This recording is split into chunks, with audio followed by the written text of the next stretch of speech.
people try to do to you to tick you off, just go, they're the one that need help, not you. And another man try to tell another man that you're not this, you're not that, that I'm better than you are. He's sick. We all are God's creatures.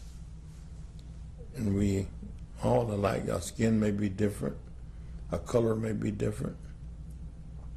That don't give us a right to hate one another. We're all the same in the eyes of God. And it's just hard for some people to know that or to believe it.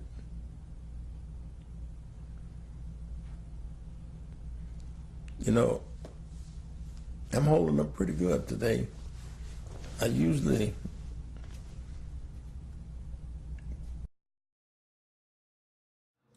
Over 3.2 million students are victims of bullying each year.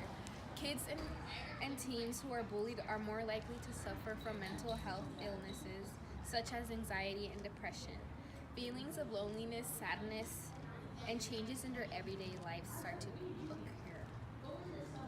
Victims of bullying often find it difficult to talk about their bullying or their feelings because they are scared, ashamed, and they think that no one will listen, and plenty more reasons.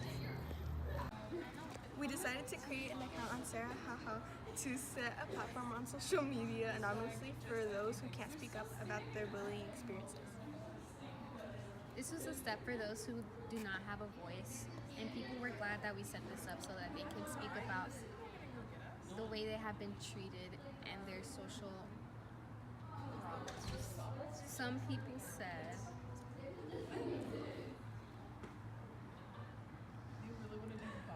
When I was in elementary school, I was bullied for not speaking English. I had to deal with all of that throughout the years until I learned how to also.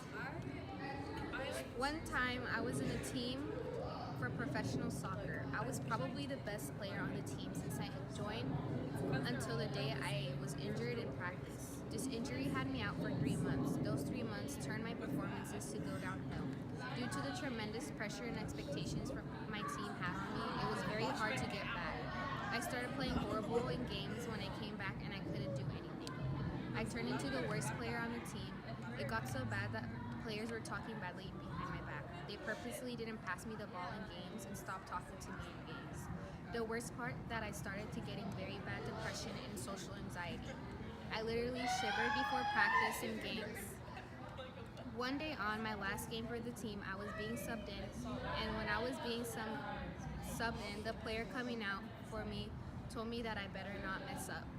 I couldn't take it anymore and ranted to the coach on the sideline and told him that all his players were talking crap about me and that I had way too much pressure on me. And ever since that, I've had a very hard time going back to my varied performances in soccer. In fact, I still deal with that social anxiety.